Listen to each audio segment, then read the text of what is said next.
롯의 결혼을 소개하고 있는 본문이지요. 보아스는 나오미의 친척으로서 더 이상 후사가 없는 엘리멜렉 집안의 후사를 이어줄 수 있는 계대 결혼의 대상자가 되는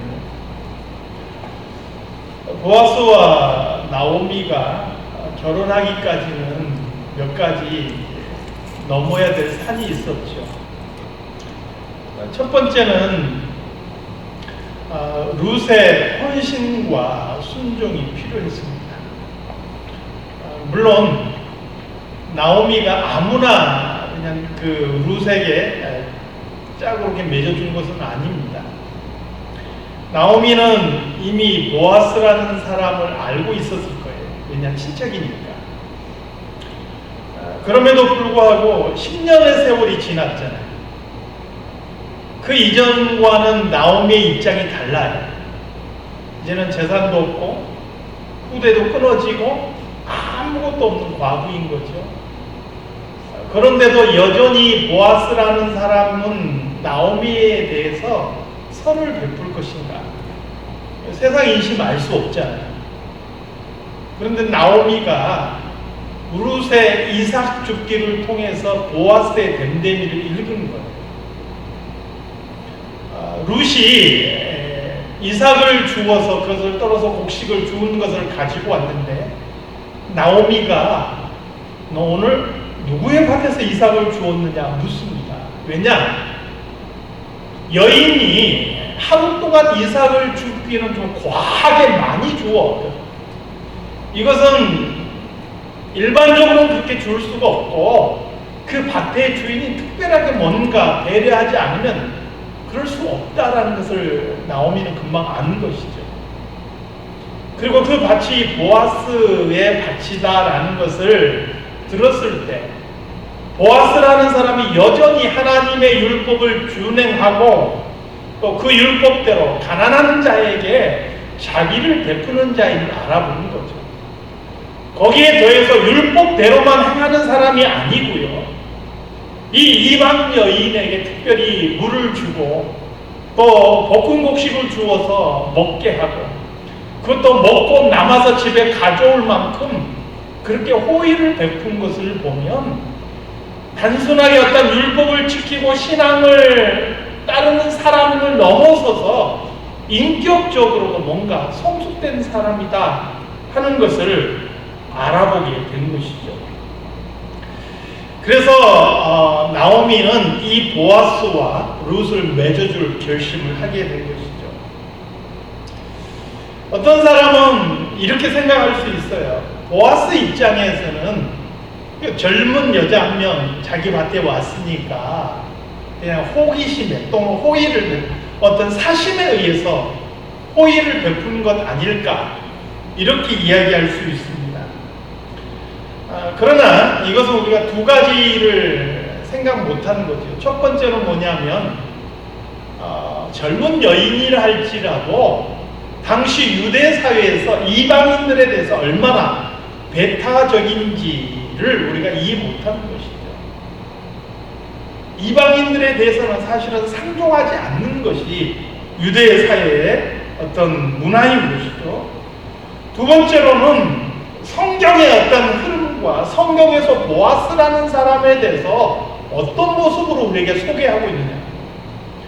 보아스라는 사람은 하나님을 경외하는 사람, 그는 하나님의 율법을 준행하는 사람, 어떤 젊은 여인에 대한 사사로운 욕심 때문에 호의를 베풀 만한 그런 인격의 사람이 아니라는 것. 그런 면에서 보아스가 룻에게 보여주는 호의는 사사로운 욕심이 아닌 것이죠. 또한 룻과의 대화를 통해서 보면 보아스가 룻에게 호의를 베푸는 것은 룻 역시 하나님을 경외하는 사람이었다는 것에 대한 호의. 여기에서 이제 나오미는 보아스라는 사람을 좋게 보고 자기 집안의 기업 물을 자로 낙점을 한 것을 보게 되죠. 현실적인 문제가 있어요. 넘어야 될 산인 거죠. 룻이라는 아주 오래된 기독교 영화가 있어요. 저도 한번 예전에 본 적이 있어요. 그 영화를 보면 보아스와 나오미가요, 정말 멋있는, 건강하고 또 젊고 예쁘고 잘생긴, 예쁜 것은 누가 예뻐요? 룻이. 잘생긴 건요? 보아스가 잘생겨요. 주인공은 그렇지 않아요. 예쁘고 잘생기고 그런 건강한 청춘 남녀로 나오더라고요. 사실은 오늘 본문과는 조금 다르죠. 룻은 젊은 여인, 젊은 과부이겠지만 보아스는 룻과는 상당히 나이가 있는, 거의 아버지와 딸 정도꼴 되는 그 정도의 나이 차이가 있다고 보여집니다. 나이 많은 늙은 사람이라. 그럼에도 불구하고 룻은 시어머니의 어떤 말씀에 따라서 사람의 외적인 모습이 아니라 그 사람의 내면에 가지고 있는 믿음과 그 사람의 인격을 보고 시어머니의 선택에 순종하는 모습을 보게 되는 것이죠. 이건 생각처럼 쉽지 않습니다. 사람이 가진 외적인 모습보다 그 사람의 내면의 아름다움을 보고 그것을 따라가고 그것을 순종한다라는 것은 쉬운 선택이 아닌 거죠. 누구든지 젊은 사람을 더 선호하지 않겠어요? 그래서 바로 이런 룻의 선택을 보아스도 아주 높게 보는 것을 보죠. 룻기 3장 10절 말씀에 보니까 보아스가 룻에게 하는 말이에요. 그가 이르되 내 딸아. 이 호칭만 봐도 나이 차이가 있다는 걸 금방 알게 되죠. 내 딸아, 여호와께서 내게 복 주시기를 원하노라. 내가 가난하건 부하건 젊은 자를 따르지 아니하였으니. 가난하건 부하건 내가 돈이 많건 적건 이것 가리지 않고 젊은 사람을 따르고 싶을 텐데 그렇게 하지 아니하였으니 내가 베푼 인애가 처음보다 나중이 더하도다. 처음보다 나중이 더하다는 얘기는 뭐냐면 홀로 된 시어머니를 버리지 않고 그 시어머니를 따라서 낯선 땅에 와서 그 시어머니를 끝까지 봉양하는 그것을 말합니다. 근데 그것보다도 시어머니의 명령에 순종해서 젊은 남자 따라가지 않고 이 나이 든 사람이라 할지라도 그 시어머니의 명령에 순종해서 온 너의 이 나중 인애가 더 크다라고 칭찬합니다. 보아스 자신도 룻이 얼마만큼 헌신하고 또 결단했는지를 알고 있다 하는 것이죠. 그래서 룻의 이러한 순종의 모습은 보아스를 감동시키는 거고요. 그가 룻의 모습을 통해서 엘리멜렉의 집안의 기업을 물을 그런 결심을 하게 되는 것이죠. 또 하나의 넘어야 될 산이 있는데 그것은 룻과 보아스가 결혼하기 위해서는 보아스의 희생과 배려가 필요했다는 거죠. 본래 엘리멜렉 집안에서 그 대를, 기업을 이어나갈 후사가 다 죽은 거잖아요. 그러면 그 기업을 이어나갈 사람은 가장 가까운 친척이 기업을 이어나가요. 그런데 나오미는 그러할 사람으로 보아스를 찍었는데, 보아스를 낙점을 했는데, 사실은 보아스보다 엘리멜렉 집안에 더 가까운 친척이 한 명 있었어요. 룻기서에서는 그 사람의 이름은 소개되지 않습니다. 그런데 왜 나오미가 그 사람을 낙점하지 않았을까? 성경에 보면 그 사람 이름조차도 소개되지 않고 있지만 이미 나오미가 그 사람을 알고 있었고, 그리고 그 사람이 얼마만큼 탐욕스러운 사람인지 알고 있기 때문에 배제한 것 같아요. 그럼에도 불구하고 보아스는 그 사람을 무시할 수는 없는 거예요. 그래서 성문에 앉아서 그 사람이 올 때까지 기다리죠. 그 사람이 출입하려고 성문에 올 때 부릅니다. 그리고 그 성의 장로들을 다 불러서 그 사람하고談판을 짓는 거예요. 엘리멜렉의 집에 후사가 끊겼는데 그 집의 기업을 내가 있겠느냐라고 물어봐요. 그러니까 이 사람이 얼른 계산해 봤을 때 엘리멜렉의 집안의 그 많은 기업, 여기서 기업은 주로 땅을 이야기합니다. 그 기업을 내가 잇는다 했을 때 얼마나 그 자기 자신에게 큰 이익이 되겠다. 그래서 단번에 고민하지도 않고 내가 그 기업을 물으겠다. 이 기업을 물은다라는 말은 그 기업을 내가 이어나가겠다는 소리예요. 내가 그 기업을 물으겠다라고 대답을 해요. 그런데 여기에서 보아스가 이 사람에게 한 가지 이야기를 더해줘요. 내가 만일 그 집의 기업을 물으려면 너는 저 이방 여인, 모압 여인 룻을 아내로 맞이해야 된다. 이 말을 듣고 이 사람이 뭐라고 이야기할까? 나는 그렇게 하지 못하겠다.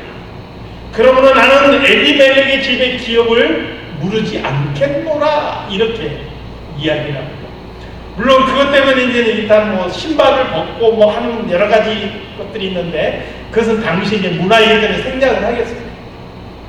왜 이 사람이 처음에는 기업을 물으겠다고 이야기를 했다가 룻이라는 여인을 아내로 삼아야 된다 하는 말을 듣고 나는 물으지 못하겠다 거절했겠습니까? 그 이유는 하나예요. 이 엘리멜렉의 집에 아무도 없다면, 나오미 외에 아무도 없다면 그 집의 기업을 이 사람이 잇고 나서 그 모든 땅은요 자기 소유가 되고 자기 이름으로 후대에 물려줄 수가 있는 거예요. 근데 중요한 것은 이 나오미의 집에는 나오미 외에 누가 있어요? 며느리인 룻이. 그러면 그 룻을 아내로 맞이한다는 것은 무엇을 의미하느냐?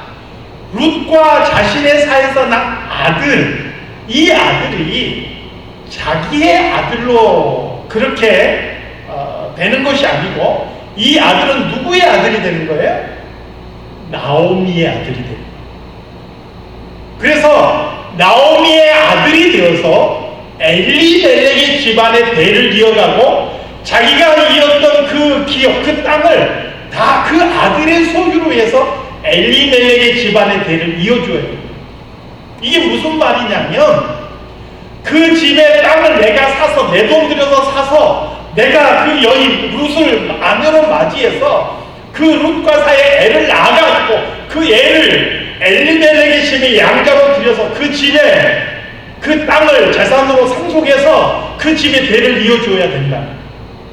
내 돈 들이고 내가 수고하고 그리고 나에게 돌아오는 것은 아무것도 없는 거예요. 단지 그 집의 대를 이어주는 것뿐인 거예요. 어떤 의미인지 이해가 되세요? 그래서 일방적으로 그 집을 위해서 내가 희생하고 내가 헌신하고 오로지 그 집을 위해서 내가 배려해 줘야 되는 문제인 거지. 그렇기 때문에 이 사람은 자기에게 아무런 이익이 돌아오지 않을 것을 알고 나는 그렇게 못하겠노라 거절하는. 그래서 보아스는 그 사람에게 약속을 받고 그 다음 기업 물을 자로서 그는 기꺼이 룻과 결혼하는 것을 보게 됩니다. 다시 말하면 조금 전에 설명했던 그 모든 희생과 그 모든 헌신과 배려를 기꺼이 감당하려고 했다는 거예요. 이것은 생각처럼 쉬운 일은 아닙니다. 나에게 아무런 이익이 없어요. 나에게 돌아오는 건 아무도 없어요. 단지 그 집안에 베풀어주는 일반적인 은혜와 긍휼만 있을 뿐인 것이죠. 그런데 보아스는 그 일을 하게 되는 것이죠. 그럼으로써 우리는 이 보아스와 이 룻의 결혼이 이루어진 것을 보게 되는 것이죠. 오늘 본문 17절을 한번 보겠습니다. 본문 17절 한번 같이 읽어볼까요? 본문 17절 말씀 함께 읽겠습니다. 시작. 그의 이웃 여인들이 그에게 이름을 지어주되 나오미에게 아들이 태어났다 하여 그의 이름을 오벳이라 하였는데 그는 다윗의 아버지인 이새의 아버지였더라. 몇 가지를 보게 되죠. 보아스와 룻 사이에 태어난 아들은 누구의 아들이에요? 나오미의 아들. 그리고 엘리멜렉의 집안에 대를 이어주는 거예요. 그리고 그 집의 모든 기업을 그 아들의 이름으로 물려주게 되는 것이죠. 이것을 통해서 우리는 첫 번째 사실을 알 수가 있는 것이죠. 우리가 룻기서를 처음에 시작할 때 보아스가 어떤 인물이라고 이야기를 했죠? 그는 예수 그리스도를 상징하는 인물이다라고 제가 말씀을 드렸어요. 보아스라는 사람은요, 아무런 자격도 없고 아무런 희망도 없고 아무런 소망도 없는 나오미의 집안을 소망을 주고 그들에게 희망을 주고 새로운 기회를 제공해주는 구원자로 등장하는 것을 보게 됩니다. 그런 의미에서 죄와 허물로 인하여서 아무런 소망도 아무런 기대도 갖지 못하고 살아갈 수밖에 없고 결국은 지옥의 멸망의 길을 갈 수밖에 없는 우리들을 조건 없이 값없이 구원해 주신 예수 그리스도의 모형이라 하는 것이죠. 사랑하는 성도 여러분, 나오미의 집안만 조건 없는 은혜와 사랑을 받은 게 아니라는 거예요. 오늘 나오미와 룻의 모습은 저와 여러분의 모습이에요.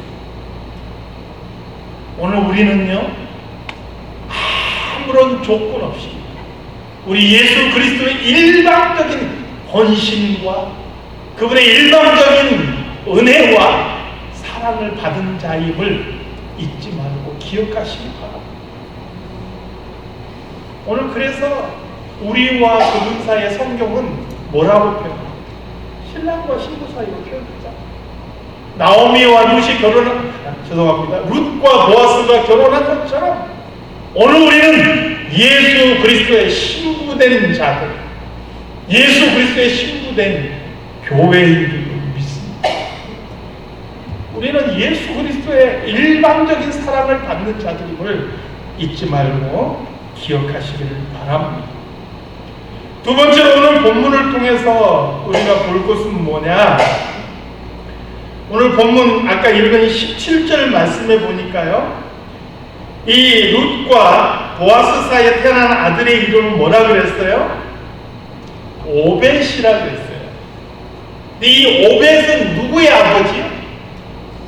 이새의 아버지. 이새는 누구의 아버지입니까? 이새는 다윗의 아버지. 그럼 결국 이 룻은 다윗과 어떤 관계예요? 다윗의 증조 할머니. 이 룻기는요, 사사시대 이야기예요. 사사시대가 어떤 시대냐? 그 시대 하나님의 백성들, 이스라엘 백성들조차도 하나님을 왕으로 섬기지 않고 내 생각대로, 내 욕심대로, 내 입맛대로, 내 취향대로 내가 내 삶의 왕이 돼서 그렇게 살아가던 시대에 하나님을 섬기지 않아요. 무슨 일을 하든지 하나님께서 나를 어떻게 보실 것인가, 그 하나님의 어떤 하나님의 뜻이 기준이 되지 않고 내가 좋아하는 대로, 내가 하고 싶은 대로 살았던 시대가 사사시대예요. 그래서 사사시대를 혼란이라는 말로 표현해요. 혼돈, 혼란, 그 다음에 암흑이라는 말로 표현합니다. 그런데 그 혼란 시기에서도 하나님께서는 하나님을 경외하는 하나님의 사람들을 통하여서 하나님의 구원의 역사를 이루어가고 계시는 모습을 오늘 성경은 우리에게 보여주는 거예요. 하나님을 경외하는 사람, 룻이라는 여인, 하나님을 경외하는 사람, 보아스라는 사람을 통하여서 하나님께서는 결국 하나님의 사람 다윗을 준비하고 계시는 모습을 보여줍니다.